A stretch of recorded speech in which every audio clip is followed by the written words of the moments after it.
Les factures complexes. Donc l'année dernière en seconde, vous avez vu les factures dites simples, les factures classiques. Cette année, on va donc essayer d'aller un petit peu plus loin et de voir des factures où entre en ligne de compte un certain nombre d'éléments un petit peu plus complexes, un petit peu plus compliqués. Donc on va diviser le cours en deux parties. La première partie va concerner des éléments de vocabulaire. C'est l'objet de cette vidéo. Dans une deuxième vidéo, on verra comment on pratique les calculs. Mais d'abord, on va se mettre d'accord sur le vocabulaire pour savoir exactement de quoi on parle. Alors, les réductions. Dans les factures complexes, on va intégrer un certain nombre de réductions. Elles sont au nombre de 4.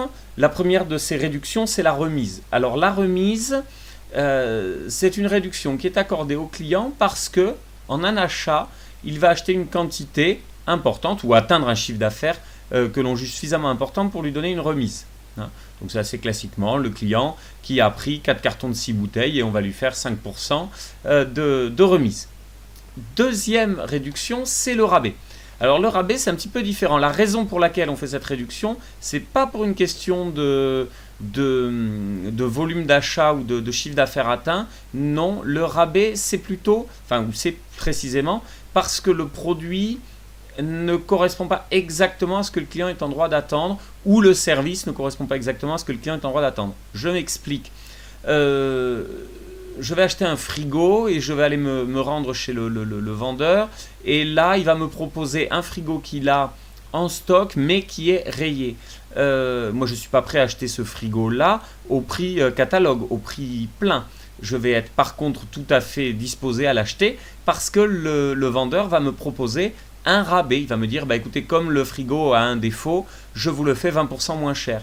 Et là, je vais me dire, oui, 20% simplement pour une petite rayure, ça vaut le coup. Voilà. Donc le rabais, c'est lié à ça. Ce n'est pas du tout une question de volume ou de quantité, c'est juste que le produit a un défaut. Alors c'est le produit, ça peut être aussi un des services associés, par exemple la livraison. J'ai acheté un produit, j'ai acheté du vin et il était prévu qu'il soit livré mi-novembre et finalement il n'arrivera que fin novembre.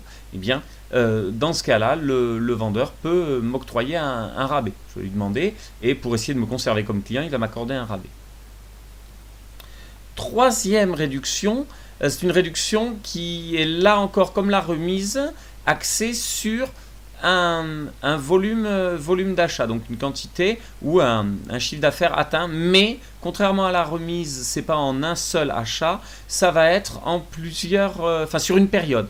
Par exemple, si à la fin du mois ou à la fin du trimestre ou à la fin de l'année, j'ai atteint un certain volume d'achat, le vendeur va me faire une ristourne.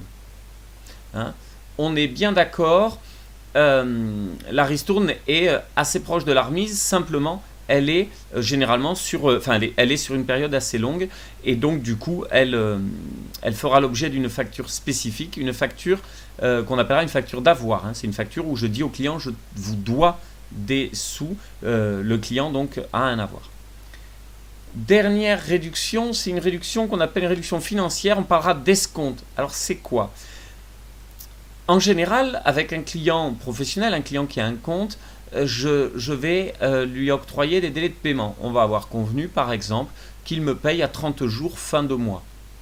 Ainsi, je vais, pour des produits achetés le 15 novembre, donc 30 jours 15 décembre, fin de mois, fin décembre. Donc tous les produits achetés en novembre seront payés fin décembre.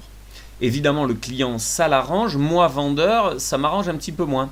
Donc, qu'est-ce que je vais faire ? Je vais tout simplement proposer au client, s'il a la possibilité, s'il a la trésorerie, s'il a l'argent sur le compte, de me payer en avance, moyennant quoi je lui ferai un escompte. Ainsi, pour un paiement au comptant, on peut avoir un escompte de 1 ou 2%. Après les réductions, on va voir les frais annexes et on va voir essentiellement les frais, et même uniquement les frais de port, puisque nous, en commerce du vin, on aura essentiellement des frais de port. On pourrait avoir dans d'autres domaines des frais d'installation. Par exemple, si vous vendez des cuisines, on facturera l'installation de la cuisine. Pareil pour des fenêtres. Voilà. On pourrait avoir d'autres frais annexes. Nous, ce sera essentiellement des frais de port. Donc sur les frais de port, plusieurs possibilités pour comptabiliser ces frais de port. Première solution, c'est de dire le produit est franco de port. C'est-à-dire que peu importe où vous habitez, je vous livre le produit gratuitement entre guillemets, c'est-à-dire que quand j'ai calculé ma marge, j'ai tenu compte du fait qu'à un moment il allait falloir transporter les produits. Donc indirectement, le client paye quand même le port, mais il le paye, c'est inclus dans le prix de vente. Deuxième solution, c'est de facturer le port. Le port est facturé au client. Il peut être facturé de deux façons. Première façon, c'est ce qu'on appelle le port au débours, c'est-à-dire que le client paye le coût réel du port. S'il habite à tel endroit, la Poste ou Chronopost ou un transporteur autre va me facturer, va me dire ça coûte tant. Et donc je reporte ce montant sur la facture du client. Hein, d'accord ? Deuxième solution de port facturé, c'est un port forfaitaire. Pour pas m'embêter, je sais qu'en moyenne, mes coûts de livraison sont de temps et donc tous les clients qui se font livrer, je vais leur facturer du port. Voilà, avec un forfait qui peut dépendre par exemple du nombre de bouteilles. En dessous de telle quantité, le port c'est franco de port en dessous d'un carton. À partir d'un carton, c'est 20 euros. Au-delà de 5 cartons, c'est 30 euros.